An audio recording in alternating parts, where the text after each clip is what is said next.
ప్రపంచంలోనే అత్యధిక వయసు కలిగినటువంటి వ్యక్తి ఇకపై లేరు. ఆయన మరణించారు. ఈయన ఎవరు, ఎక్కడ ఉంటారు, ఎన్నాళ్ళు బతికాడు అనేటటువంటి దాన్ని ఒకసారి పరిశీలిద్దాం. దక్షిణాఫ్రికాలోని కేప్ టౌన్లో ఫ్రెయిడ్ బామ్ అనేటటువంటి ఒక వ్యక్తి 116 సంవత్సరాలు బతికాడు. రీసెంట్గానే ఆయన మరణించాడు అన్నమాట. ఈయన ఎలా బతికాడు, ఇంతకాలం ఎలా ఉన్నారు అనేటటువంటి అంశాలను పరిగణలోకి తీసుకుంటే అక్కడ ఉన్నటువంటి స్థానిక సంస్థల రికార్డు ప్రకారము 1904లో ఆయన జన్మించారు. సంస్థలు అక్కడ ఆయనకు విడుదల చేసిన ఒక సర్టిఫికెట్ను కూడా మనం గమనించవచ్చు. అలాగే ఆయన ఎంత దర్జాగా ఉంటారు అనేదానికి ఈ చిత్రం ఒక నిదర్శనం.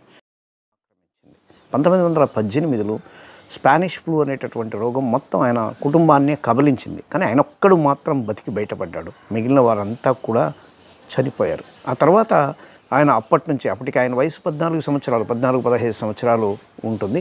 ఈ 14-15 సంవత్సరాల వయసు నుంచి కూడా ఆయన రకరకాల వృత్తులు ఆ ప్రాంతంలోనే చేసుకుంటూ బతికారు. ఈస్టర్న్ ప్రావిన్స్ అంటారు. అప్పటికి ఈస్టర్న్ కేప్ ప్రావిన్స్ అనేటటువంటి ప్రాంతంలో ఈయన పుట్టారు.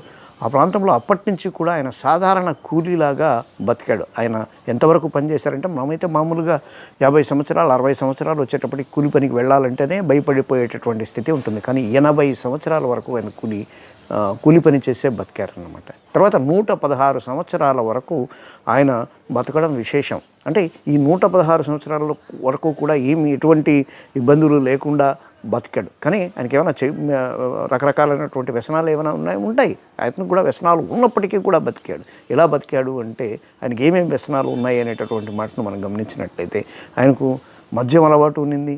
సొంతంగా సిగరెట్ని తయారు చేసుకుని పొగాకు చుట్టలు, మన పల్లెల్లో ఏ విధంగా పొగాకు చుట్టలు చుట్టుకొని స్వయంగా ఆకును తీసుకొని చుట్టలు చుట్టుకొని ఏ విధంగా అయితే బీడీల్లాగా తాగుతారో అదేవిధంగా వాళ్ళకు కూడా సొంతంగా ఒక పొగాకు మాదిరి ఉన్నటువంటి ఆకును ఒకదాన్ని తీసుకొని సొంత సిగరెట్ చేసుకొని తాగేవాడు. కరోనా టైం ముందు వరకు కూడా అదే పరిస్థితి. అంటే 116 సంవత్సరాల వరకు కూడా అదే పరిస్థితి ఉండేది. కానీ కరోనా తర్వాత ఆ పొగాకు లభించకపోవడంతో దాన్ని మాత్రం ఆగిపోయాడు. బట్ ఇప్పుడు ఆయన రీసెంట్గా మరణించాడనమాట. మరణించిన అంశానికి వచ్చినట్లయితే ఇక్కడ కరోనా సోకిందేమో అనేటటువంటి అనుమానం కూడా ఉంది. కానీ కుటుంబ సభ్యులు చెప్తున్నటువంటి ప్రకారము కరోనా సోకలేదనేటటువంటిది తెలుస్తుంది. సాధారణ స్థితిలోనే ఆయన మరణించారు అనేటటువంటిది వినిపిస్తూ ఉన్నటువంటి మాట. ఇక ఆయన ఏ విధంగా బతికారు అనేటటువంటిది ఆయన్ను 2018లో ఒక టీవీ ఛానల్ ఇంటర్వ్యూ చేసినప్పుడు ఆయన చెప్తున్నది ఏంటి అంటే భగవంతుడు అంతకంటే పైన ఉన్నటువంటి భగవంతుడు ఎవరిని ఎప్పుడు ఎలా తీసుకెళ్లాలా అనేటటువంటిది ఆయనకు తెలుసు. నన్ను ఇంతవరకు ఇంకా ఇక్కడే పెట్టారు. నేను సాధారణంగానే ఉన్నాను. ప్రత్యేకమైనటువంటి లక్షణాలు ఏమీ లేవు. కానీ భగవంతుడి నుంచి ఇంకా నాకు ఆదేశాలు జారీ కాలేదు కాబట్టి నేను ఇంకా ఈ భూమి మీద బతికున్నాను అనేటటువంటి మాట చెప్పడం గొప్పతనం. మొత్తానికి ప్రపంచంలో అత్యధిక వయసు కలిగినటువంటి వ్యక్తి మరణించడం అనేటటువంటిది బాధాకరం.